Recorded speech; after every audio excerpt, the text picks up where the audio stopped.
La péninsule arabique. C'est à cet endroit que le dernier des livres fut révélé au dernier des prophètes, Muhammad sallallahu alayhi wa sallam. À cette époque, la lecture et l'écriture n'étaient pas répandues chez les Arabes, bien qu'une certaine partie d'entre eux les maîtrisait. Cependant, ils étaient connus pour être très forts dans la mémorisation, et c'était une qualité très développée chez eux.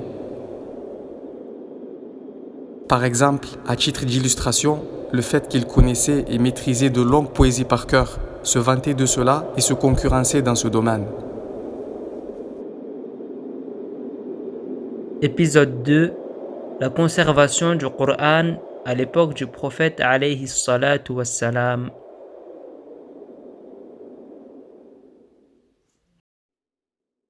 Le Coran a été appris, conservé et protégé à l'époque de sa révélation, ceci de deux manières sûres et distinctes, son apprentissage par cœur et son écriture.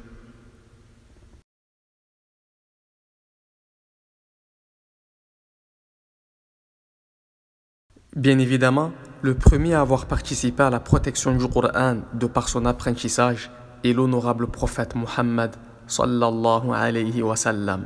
Le Coran lui a été révélé par parties fragmentées afin qu'il puisse l'enseigner aux gens graduellement, petit à petit, afin qu'ils apprennent la parole d'Allah et en comprennent le sens de la meilleure des manières. Comme Allah dit, وَقُرْآنًا فَرَقْنَاهُ لِتَقْرَأَهُ عَلَى النَّاسِ عَلَى مُكْثٍ وَنَزَّلْنَاهُ تَنزِيلًا. Nous avons fait descendre un Coran que nous avons fragmenté pour que tu le lises lentement aux gens. Et nous l'avons fait descendre graduellement. le prophète sallallahu alayhi wa sallam était très dévoué à la protection du Coran, à tel point qu'il s'empressait de l'apprendre par cœur, de peur qu'il ne l'oublie ou qu'une seule lettre ne lui échappe. Il demeura dans cet état jusqu'à ce qu'Allah lui révèle لا تحرك به لسانك لتعجل به إن علينا جمعه وقرآنه. Ne remue pas ta langue pour hâter sa récitation, son rassemblement dans ton cœur et sa fixation dans ta mémoire, nous incombe, ainsi que la façon de le réciter.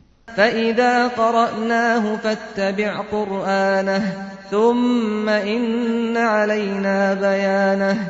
Quand donc nous le récitons, suis sa récitation. À nous, ensuite, incombera son explication. l'ange de la révélation, Jibril alayhi salam, faisait étudier le Coran au prophète sallallahu alayhi wa sallam une fois chaque année pendant le mois béni de Ramadan, et ce jusqu'à l'année de la mort du prophète alayhi salatu wassalam. En effet, cette année-là, Jibril alayhi salam est venu lui faire étudier le Coran 2 fois dans l'année. Du coup, comment avait lieu l'étude du Coran entre le prophète sallallahu alayhi wa sallam et Jibril alayhi salam? Cette étude se déroulait de la sorte. Jibril alayhi salam récitait le Coran pendant que le prophète sallallahu alayhi wa sallam écoutait. Puis c'était au tour du prophète alayhi salatu wassalam de réciter et à Jibril alayhi salam d'écouter le Coran.